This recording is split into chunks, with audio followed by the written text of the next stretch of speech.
So let me try to get you to uh, cogitate on a more positive outcome. So it's 2050. So we've had 25 years, and this cyber situation is improving, not fixed yet, but improving, and the disinformation dynamic is improving. What happened to get us there? So, so the only thing, I'm sorry, Carmen, because I'm going to wind up reverting back to negative. But I That's truly okay. Give it, believe give that it your best shot.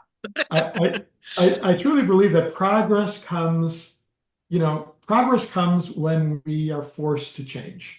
Right. So there has to be an event that forces us to rethink, to get together Well, as a, that's great. That's great. So there has to be a big precipitating event. exactly right. That's like everybody sobers up, Yeah, right? that's right. That's right. Like a near-death experience. Yes. And uh, and so once that happens, that's then many positive things can come out of that, Mhm. rethinking everything. And one of And Julia's favorite Deus Ex Machina, I don't think I'm pronouncing it right, Deus is Ex is Machina, yeah. huh? Deus Ex That's Machina. it. Yeah. Deus Ex Machina is that the aliens show up. And Yeah, I actually alien did warfare.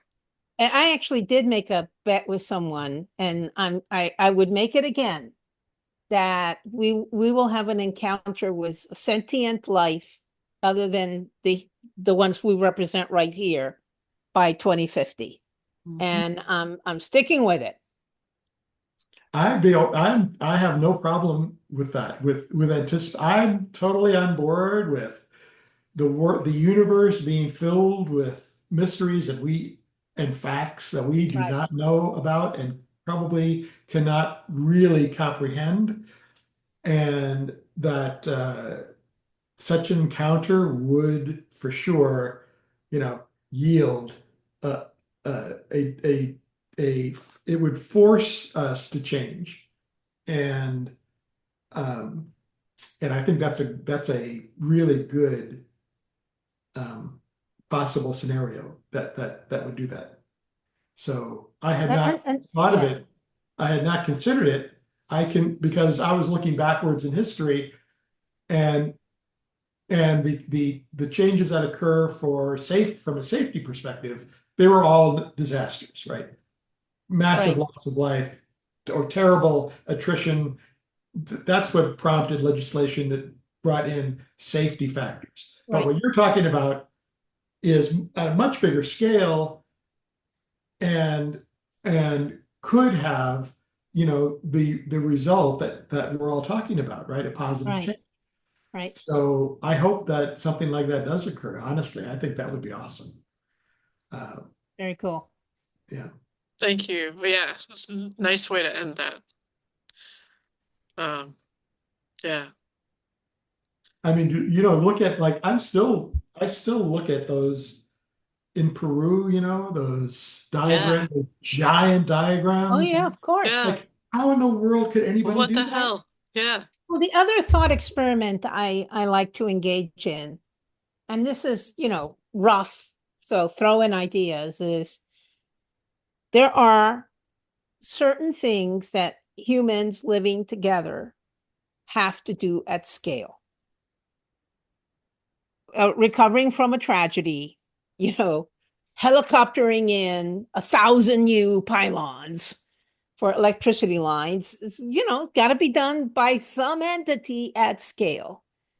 And, as someone, I describe myself as an anarchist, uh, an optimistic, happy anarchist who believes that humans should be able to figure out a way to organize themselves to do things at scale without creating institutions of power that almost always uh, have sort of a life on their own. They become sort of self perpetuating, and in the worst circumstances, they become corrupt, right? And what might allow us to self-organize, to do things effectively at scale without having to create institutions of power? Well, maybe some kind of artificial intelligence, which I know relies exactly on the software that you so convincingly point out is so vulnerable. But nevertheless, if we could figure that out, that's sort of my thought experiment. Can we don't, it's not that we need government and we don't need ideologies. It's that we need the ability to do big things at scale. How do you get there? That's the essential thing that we need.